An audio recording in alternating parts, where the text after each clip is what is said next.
17,000 feet above the sea.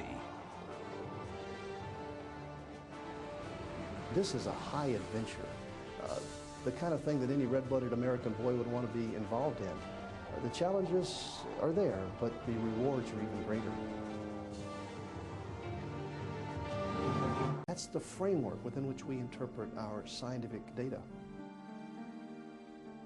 Yet for skeptics, taking the Bible at face value is the wrong approach.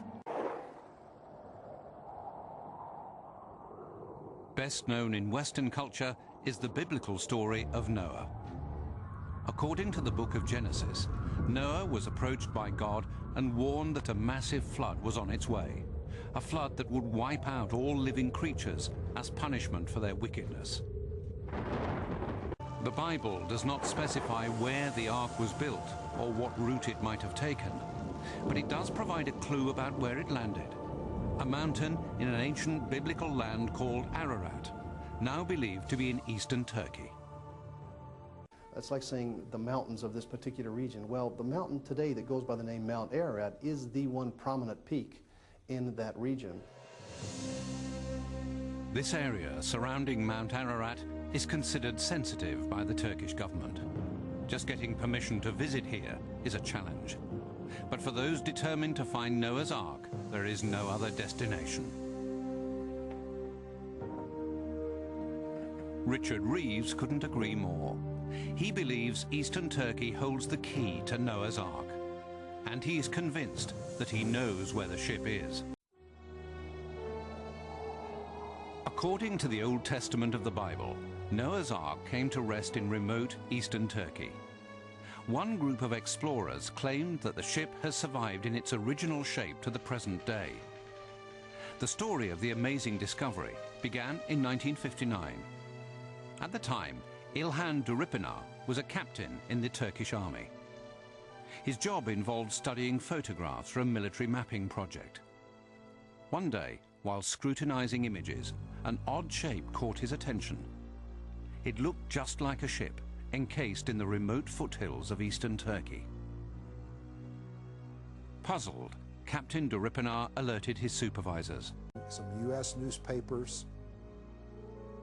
While media attention brought a few curious visitors, no excavations were undertaken and interest soon faded.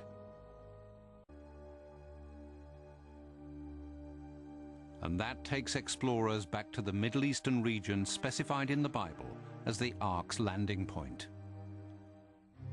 Mount Ararat in eastern Turkey is their prime destination. Not only does the mountain bear the name of the landing site mentioned in the Bible, it is also a rich landscape of unexplored gorges, cliffs and plateaus.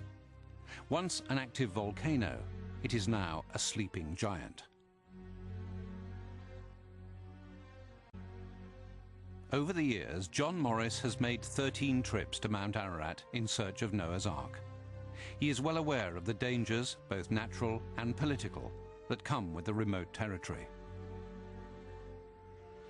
We've been arrested several times, thrown in jail a couple times, and been shot at quite a number of times. We were attacked. I got bullet holes in the tent and bullet holes in the car. Why would we continue with this? Well, I think the implications, the potential good from the discovery of Noah's Ark drives us on to continue. Most intriguing are the local legends. In the last 200 years, dozens of people claim to have seen an unusual object in the mountain's higher reaches. The thing that convinces me that something is up there is that all of these eyewitnesses, none of whom knew the others and their stories are not related, not repeating something they've heard, all of them tell the same basic story. They describe it in the same fashion as a long linear barge, rectangular in shape with a catwalk on the top and a very rugged area of the mountain. Everybody tells the same basic story. The details are different, as you would imagine, but the basic story is there, and this just convinces me something is up there that fits the general description and dimensions of the Ark as given in Scripture.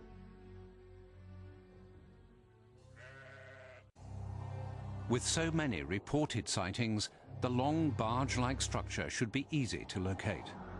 Yet Mount Ararat's unstable nature poses its own unique challenges. Ice and rock are constantly shifting, meaning Noah's Ark might be exposed in some years yet buried in others. The easiest route up Mount Ararat is from the south. Between an elevation of 5,000 and 10,000 feet, the slopes are covered with fertile pasture. But beyond 10,000 feet, the land quickly turns inhospitable. High-altitude conditions prevail. In winter, temperatures on the upper slopes can easily reach 40 degrees below zero. Due to political tensions in the region, getting a closer look has proved difficult. We've not been allowed to go back to the mountain all through the 90s, but it looks like it's going to start to open up again, and maybe soon somebody will get on there. Until then, most researchers are at a dead end. To get permission to explore the mountain, they have to prove the scientific worthiness of their expedition. In a case where the object of study is still a mystery, if Noah's Ark isn't buried, satellite photos and three-dimensional maps may bring it into clearer focus. This could lead to permission from the Turkish government for a proper excavation.